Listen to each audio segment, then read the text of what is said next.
नमस्कार मित्रों, आपका बहुत बहुत स्वागत है एक बार फिर से आपके अपने YouTube चैनल मेवाड़ स्टडी में। तो मित्रों, हम पढ़ रहे थे पाठ 2 10वीं कक्षा का विज्ञान विषय का मानव तंत्र। यह 6 अंक का है और इसमें हमने पिछले वीडियो में श्वसन तंत्र के बारे में पढ़ लिया है। इस वीडियो में हम रक्त एवं परिसंचरण तंत्र के बारे में संपूर्ण अध्ययन करेंगे। हम सिखाएंगे आपको इस वीडियो में, और इस वीडियो को आप अंत तक देखिए, क्योंकि अंत में कुछ शॉर्ट ट्रिक्स एंड टिप्स है जिससे आप इसको आसानी से याद कर सकते हैं। तो दोस्तों, हम पूरा 10वीं कक्षा विज्ञान का संशोधित पाठ्यक्रम हमारे इस YouTube चैनल पर हम अपलोड करेंगे और हम आपको सिखाएंगे सभी अध्याय। तो आप लगातार हमारे साथ जुड़े रहें, हम आपको संपूर्ण अध्याय कराएंगे। तो इसमें आज रक्त एवं परिसंचरण तंत्र में हम पढ़ेंगे। आप रक्त से पहले ही मुखातित हुए होंगे। रक्त के बारे में आपने पिछले कक्षाओं में पढ़ा होगा। आप हमारा जो ब्लड होता है, रुधिर होता है, उसी का नाम रक्त है।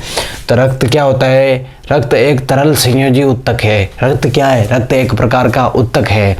कोशिकाओं से मिलकर उत्तक बनता है, उत्तक से मिलकर अंग बनता है, और अंग से मिलकर तंत्र, और तंत्र से मिलकर हमारा मानव शरीर। तो ये कैसा उत्तक है? तरल संयोजी। मित्रों, कैसा उत्तक है? तरल संयोजी उत्तक है रक्त एक प्रकार का। यह कैसा होता है?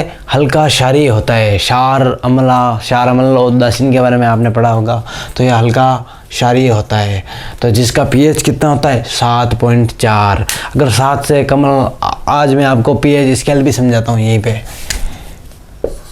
ये दोस्तों 7 से यहाँ 1 और 14। अगर परीक्षा में आ जाए पीएच स्केल क्या होता है, तो ये पीएच स्केल 1 से लेकर 14 तक। इसमें भी जी एक पॉइंट है, इधर आ गए अम्ल, दूसरे इधर आ गए क्षार, और बीच में होगा उदासीन।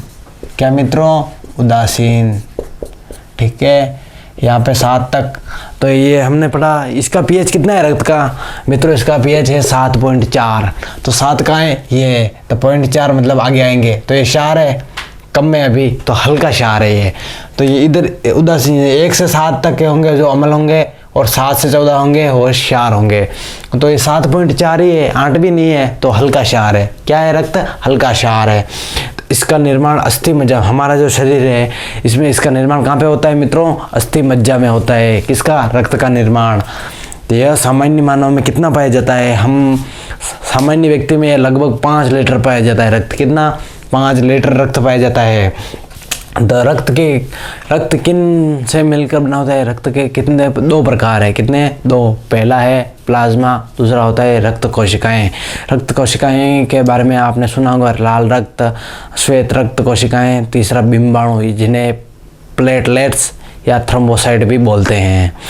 तो मित्रों, 2 प्रकार से बनकर इसके रक्त के 2 प्रकार है। पहला प्लाज्मा। प्लाज्मा कितना % होता है? प्लाज्मा 55% होता है हमारे रक्त का। 55% प्लाज्मा होता है। और प्लाज्मा में क्या होता है? अगर प्लाज्मा को हम 100% मानते हैं तो प्लाज्मा में 92 यानी 92% जल पाया जाता है, और मात्र 8% कार्बनिक और अकार्बनिक पदार्थ पाए जाते हैं। तो पहले प्रकार के बारे में हमने ये पढ़ा। और दूसरा जो प्रकार है रक्त कोशिकाएं, जिनसे रक्त मिलकर बना होता है। तो रक्त कोशिकाएं हमारे शरीर में 3 होती है, और इसी चैप्टर में 3 ही पढ़ेंगे, 3 ही होती है। तो पहली है आरबीसी यानी रेड ब्लड सेल्स। क्या मित्रों? Red blood cells. आर का मतलब रेड, बी का मतलब ब्लड, सी का मतलब सेल्स। रेड का मतलब लाल, बी का मतलब ब्लड, ब्लड का मतलब रक्त, सी का मतलब सेल यानी कोशिकाएं। तो लाल रक्त कोशिकाएं, श्वेत रक्त कोशिकाएं, और तीसरा बिंबाणु। इन तीनों रक्त कोशिकाओं के बारे में हम अब पढ़ेंगे। तो हम अब पढ़ते हैं। आप रक्त कोशिकाओं से मुखातित हुए होंगे। रक्त कोशिकाएं 3 प्रकार की होती है। लाल रक्त कोशिकाएं, दूसरी श्वेत रक्त कोशिकाएं, और तीसरी बिंबाणु, जिन्हें थ्रोम्बोसाइट भी कहते हैं मित्रों। तो हम पढ़ रहे हैं पहले लाल रक्त कोशिकाएं। ये रक्त को इनका जो % होता है रक्त में, रक्त कोशिकाओं में इनका % 99% इनका % होता है। इनका 99% ये लाल रक्त कोशिकाएं पाई जाती है, और मात्र 1% श्वेत रक्त और बिंबाणु ये पाए जाते हैं। तो इसमें हीमोग्लोबिन नामक प्रोटीन पाया जाता है। लाल रक्त कोशिकाओं में हीमोग्लोबिन नामक एक विशेष प्रकार का प्रोटीन पाया जाता है, जिसके कारण रक्त का कलर लाल दिखता है हमें। अगर परीक्षा में प्रश्न आ जाए कि रक्त का रंग लाल क्यों होता है, तो आपको सीधा बताना है कि रक्त में पाए जाने वाले एक विशेष प्रकार के प्रोटीन हीमोग्लोबिन के कारण, या सिंपल या आप ये भी बता सकते हैं हीमोग्लोबिन के कारण रक्त का रंग लाल होता है। तो इनमें केंद्रक नहीं पाया जाता है मित्रों, इनमें जो केंद्रक नहीं पाया जाता है, इनकी आयु जो होती है 120 दिन, यानी 120 दिन में चेंजेस होती है, नई आती रहती है, पुरानी मिटती रहती है। 120 दिन इनका कार्यकाल, इनका कार्य दिवस होता है। तो रक्त कोशिकाओं के बारे में हमने ये पढ़ा। और रक्त कोशिकाओं का काम होता है कि ये कई काम है, हीमोग्लोबिन ऑक्सीजन सप्लाई। अच्छा, हाँ, हीमोग्लोबिन रक्त आरबीसी में जो हीमोग्लोबिन शरीर हाँ जी, अब याद आई। तो मित्रों, हम लाल रक्त कोशिकाओं का कार्य होता है ऑक्सीजन का परिवहन करना, क्योंकि इसमें जो है हीमोग्लोबिन नाम का प्रोटीन पाया जाता है, तो ये ऑक्सीजन को अवशोषित करता है। कहाँ पे? कोशिकाओं में, श्वसन तंत्र में कोशिकाएं पड़ी, वहाँ पे हीमोग्लोबिन पाया जाता है जो इसको अवशोषित करता है ऑक्सीजन को। तो ये लाल रक्त कोशिकाओं का काम कौन सा हो गया? ऑक्सीजन का अवशोषण। क्या? ऑक्सीजन का अवशोषण। तो एक काम पढ़ लेते हैं इन तीनों का। तो श्वेत रक्त कणिकाओं का मुख्य काम प्रतिरक्षा, यानी हमारी ये सैनिक की तरह डटे रहकर हमारे शरीर की सुरक्षा करती है। तीसरा है बिंबाणु। इसका क्या काम है? कहीं पे भी आपकी हमारी चोट लगती है तो उसके बाद रक्त आना प्रारंभ हो जाता है, तो वह रक्त का रोकना, थक्का जमा देती है एक प्रकार का। तो इन बिंबाणु का काम है। तो श्वेत रक्त कोशिकाओं के बारे में पढ़ेंगे। ये प्रतिरक्षा प्रदान करती है हमारे शरीर को मजबूती, यानी हमारी जिस प्रकार से हमारे सैनिक हमारे देश की रक्षा करते हैं, उसी प्रकार ये हमारे इनको शरीर का सैनिक कहा जाता है श्वेत रक्त कोशिकाओं को। तो फिर श्वेत रक्त कोशिकाओं के भी दो प्रकार है, पहला अकणिकाणु, दूसरा कणिकाणु। तो पहला कणिकाणु में 3 प्रकार के उदाहरण है इसके। पहला है न्यूट्रोफिल, दूसरा बेसोफिल, तीसरा इओसिनोफिल। क्या? न्यूट्रोफिल, बेसोफिल, इओसिनोफिल कणिकाणु के उदाहरण है। अकणिकाणु के लिम्फोसाइट, मोनोसाइट, लिम्फोसाइट, मोनोसाइट। तो मित्रों, अब हम पढ़ेंगे तीसरा पार्ट रक्त कोशिकाओं का, बिंबाणु। तो बिंबाणु में 3 लाख प्रतिदिन मिमी होता है। 10 दिन इनका कार्य दिवस होता है। हर 10 दिन में ये बिंबाणु बदलते रहते हैं। इनका काम हम आपको पता है रक्त का थक्का जमाना। जब भी रक्त हम बहता है तो इसका थक्का कौन जमाता है? बिंबाणु। बिंबाणु में प्लेटलेट्स भी बोलते हैं इन्हें। तो मित्रों, अब हम पढ़ेंगे रक्त के कार्य के बारे में, फिर पढ़ेंगे रक्त के प्रकार, फिर पढ़ेंगे हृदय के बारे में, क्या कार्य करता है, हमारे लिए क्यों महत्वपूर्ण है। तो रक्त के कार्य है में पहला काम है महत्वपूर्ण ऑक्सीजन एवं कार्बन डाइऑक्साइड का वातावरण है ऊतकों के मध्य परिवहन। मतलब मैं आपको समझाता हूँ, जो ऑक्सीजन और कार्बन डाइऑक्साइड होती है, ऑक्सीजन और कार्बन डाइऑक्साइड मिक्स में हम बाहर जो वातावरण से लेते हैं और अंदर जाती है ऊतकों तक। तो बाहर से लेकर ऊतकों तक जो परिवहन करवाता है वो रक्त करवाता है, रक्त का काम है। हाँ, परिवहन करवाता है ऑक्सीजन व कार्बन डाइऑक्साइड का। दूसरा, शरीर का पीएच नियंत्रण करना। शरीर का जो पीएच होता है सामान्य व्यक्ति का, उस पीएच को नियंत्रण करने का काम किसका होता है? रक्त का होता है दूसरा काम। तीसरा काम इस रक्त का हो गया शरीर का ताप नियंत्रण करना। हमारा ताप ज़्यादा है कम है, उसको बराबर बैलेंस बनाए रखता है रक्त का तीसरा काम है शरीर का ताप नियंत्रण करना। प्रतिरक्षा प्रदान करना, हमारे रोगों से लड़ने की क्षमता होती है। तो रक्त का दूसरा प्रकार था आरबीसी, डब्ल्यूबीसी, तो उसका कार्य हो गया प्रतिरक्षा प्रदान करना। तो ये रक्त का कार्य है चौथा, प्रतिरक्षा प्रदान करना। और रक्त के प्रकार, पहले रक्त के कार्य हो गए, अब रक्त के प्रकार के बारे में पढ़ेंगे हम। तो आरबीसी पर प्रतिजन, यानी हमारे शरीर की लाल रक्त कणिकाएं जो होती है उनके ऊपर जो प्रतिजन पाया जाता है, उसके आधार पर कार्ल लैंडस्टीनर ने रक्त को 4 प्रकार में बांटा गया है। किसने बांटा? कार्ल लैंड स्टीनर नामक एक व्यक्ति वैज्ञानिक ने रक्त को 4 प्रकार में बांटा। किसकी उपस्थिति पर? प्रतिजन ए व बी की उपस्थिति पर। प्रतिजन 2 होते हैं, ए एवं बी।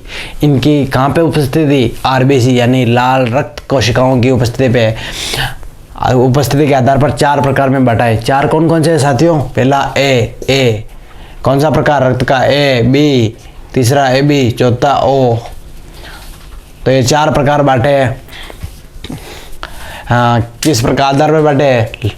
लाल रक्त कोशिकाओं पर ए व बी प्रतिजन की उपस्थिति के आधार पर 4 प्रकार बांटे, ए बी ओ। रक्त में RH एक प्रकार का और प्रतिजन पाया जाता है। ये बहुत महत्वपूर्ण है, आप अभी याद कर लो, 1 नंबर का प्रश्न बनेगा। ये महत्वपूर्ण है। कौन सा? RH। एक रक्त के में प्रतिजन ए व बी के अलावा एक और प्रतिजन कौन सा पाया जाता है? RH प्रतिजन और पाया जाता है। तो साथियों अब इस RH की गणना मैं आपको बता दूंगा। पहले उससे पहले हम पढ़ेंगे प्रतिजन ए। रक्त का जो प्रकार है ए बी व ओ। तो ए होता है, तो कौन सा प्रतिजन उपस्थित होगा? लाल रक्त आरबीसी पर अगर ए प्रतिजन उपस्थित है तो रक्त का ए प्रकार होगा। बी उपस्थित है तो बी, ये दोनों उपस्थित है तो ए बी होगा। अगर इन दोनों में से कोई नहीं है तो ओ होगा। ओके साथियों, तो फिर रक्त में RH। तो RH अगर किसी व्यक्ति के शरीर में लाल रक्त कणिकाओं पर RH प्लस यानी RH पॉजिटिव पाया जाता है तो वह RH प्रतिजन ऋणात्मकता कहलाती है। क्या? ऋणात्मकता।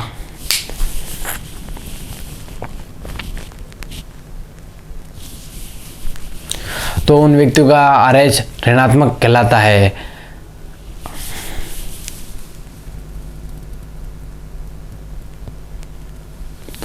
अगर व्यक्ति के आरबीसी पर RH उपस्थित है तो RH धनात्मक कहलाता है। अगर उपस्थित नहीं है तो RH ऋणात्मक कहलाता है। विश्व में 80% व्यक्तियों के लाल रक्त कोशिकाओं पर RH पॉजिटिव पाया जाता है, यानी कि RH धनात्मक पाया जाता है 80% लोगों पर। तो साथियों हमने रक्त के कार्य एवं प्रकार के बारे में पढ़ा। तो दोस्तों अब हम पढ़ेंगे हृदय के बारे में। हृदय में कैसे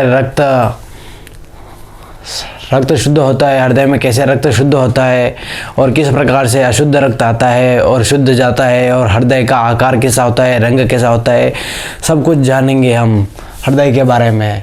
तो हृदय कैसा आकार होता है? हृदय ऐसा होता है बंद मुट्ठी। ये देख लीजिए आप, बंद मुट्ठी के आकार का होता है हृदय। हृदय की आकृति कैसी होती है? बंद मुट्ठी जैसी लाल रंग का हृदय होता है। हृदय कैसा होता है? लाल रंग का हृदय होता है, बंद मुट्ठी के आकार का। दोहरी भित्ति युक्त आवरण पाया जाता है। हमारा जो हृदय होता है ये शरीर का एक महत्वपूर्ण अंग है। इसकी रक्षा के लिए दोहरी भित्ति मतलब डबल भित्ति पाई जाती है, एक जिसका एक आवरण ढका होता है इसके ऊपर, उसे बोलते हैं हृदय आवरण। क्या बोलते हैं? हृदय आवरण। इसका आप तो अगर किसी शब्द का आपको समझ में नहीं आ रहा है तो उसका आप 2-3 टुकड़ों में बांट लीजिए। तो हृदय आवरण को 2 टुकड़ों में बांटेंगे, हृदय और आवरण। हृदय का मतलब हृदय, आवरण का मतलब कवर। तो हृदय आवरण। इसमें हृदय में क्या है? हमारे मानव हृदय में 4 कक्ष पाए जाते हैं। कक्ष बोलते हैं 4 टुकड़ों को। तो ऊपरी 2 अलिंद और नीचे 2 नीलय। नीलय मतलब नीचे, नीलय मतलब नीचे, नीलय नीचे पाए जाते हैं। अलिंद मतलब आसमान की तरफ ऊपर। हृदय में ऊपर पाए जाते हैं अलिंद, नीलय का मतलब नीचे पाए जाते हैं। ऊपर 2 को, एक तरफ दायां अलिंद, एक तरफ बायां अलिंद, एक तरफ दायां नीलय, दूसरी तरफ बायां नीलय। सिंपल है, कुछ नहीं इसमें। और नीलय बड़े होते हैं दोस्तों, नीलय नीचे होते हैं और इनका आकार अलिंद की भांति में बड़ा होता है। तो नीले बड़े होते हैं। अब मैं आपको समझाता हूँ रक्त कैसे आता है, शुद्ध कैसे होता है, क्या होता है, संपूर्ण प्रक्रिया इस चित्र के माध्यम से आपको समझाऊंगा। हमारा हृदय हिलता रहता है और इससे पंप होता है यहाँ पे, और शरीर का जितना अशुद्ध रक्त होता है वो महाशिरा के द्वारा हृदय के अंदर आता है। समझ में आ गया? शरीर का संपूर्ण जो रक्त होता है अशुद्ध रक्त महाशिरा लाती है हृदय में और हृदय में प्रवेश करता है। फिर आता है ऊपर, ये दायां अलिंद है तो पहले दायां अलिंद में आएगा। दायां अलिंद में आएगा तो दाएं आलिंद में अशुद्ध रक्त आता है। फिर इसके बीच में दोस्तों एक कपाट पाया जाता है दाएं आलिंद और दाएं नीले के बीच में। इस कपाट को क्या बोलते हैं? द्विवलन या दाया एंट्रियोवेंट्रिकुलर द्विवलन कपाट। आप तो हिंदी में याद रखो, इसको साधारण नाम है द्विवलन कपाट पाया जाता है। दाएं आलिंद यानी आलिंद ये ऊपर का, नीले मतलब नीचे, इनके बीच में क्या पाया जाता है? एक लॉक पाया जाता है जिसे क्या बोलते हैं? द्विवलन कपाट। तो अशुद्ध रक्त आया, दाएं आलिंद में आया, फिर अब नीचे जाना है तो गेट को खोलना पड़ेगा, गेट खुलेगा, फिर अशुद्ध दाएं नीले में आएगा। फिर ये जो जुड़ी हुई है, फिर रक्त महाशिरा, यहाँ पे महाधमनी है, इसका नाम क्या है? महाधमनी के द्वारा अब रक्त कहाँ जाएगा? अशुद्ध रक्त जाएगा मित्रों फेफड़ों में, क्योंकि फेफड़ों अशुद्ध रक्त किसे बोलते हैं? अशुद्ध उसे बोलते हैं जिसमें कार्बन डाइऑक्साइड घुली हुई है और अन्य पदार्थ घुले हुए हैं, तो वो जाएंगे फेफड़ों में। छंटिंग कहाँ होगी उसकी? फेफड़ों में होगी। तो फेफड़ों में जाएंगे। और हमने जो हीमोग्लोबिन पढ़ा था, तो ऑक्सीजन हीमोग्लोबिन अवशोषित करता है, फिर वो ऑक्सीजन मिलेगी कहाँ में? फेफड़ों में मिलेगी अशुद्ध वायु में ना, उसका छंटिंग होगा, फिर वहाँ पे रक्त शुद्ध होगा। शुद्ध होने के बाद में इस द्वार से आएगा, इस द्वार से गया और इसके पास वाले द्वार से आएगा जिसका नाम है फुफ्फुस शिरा। फुफ्फुस मतलब फेफड़ा, फेफड़े से आने वाली शिरा और जाने वाला फुफ्फुस धमनी मतलब फेफड़े की ओर जाने वाली धमनी। तो फुफ्फुस शिरा के द्वारा रक्त आएगा। अब रक्त शुद्ध हो गया, कुछ काम ही नहीं। अब हृदय में ही काम जो भी है। फुफ्फुस शिरा के द्वारा शुद्ध रक्त आएगा। ऊपर क्या है? इधर बायां आलिंद में आएगा। फिर इसके बीच में ना दोस्तों इस तरह का लॉक इधर भी पाया जाता है, उसको क्या बोलते हैं? त्रिवलक कपाट। इधर का द्विवलन, उसका त्रिवलक। क्या बोलते हैं साथियों इसको? ये जो कपाट दिख रहा है आपको, लॉक,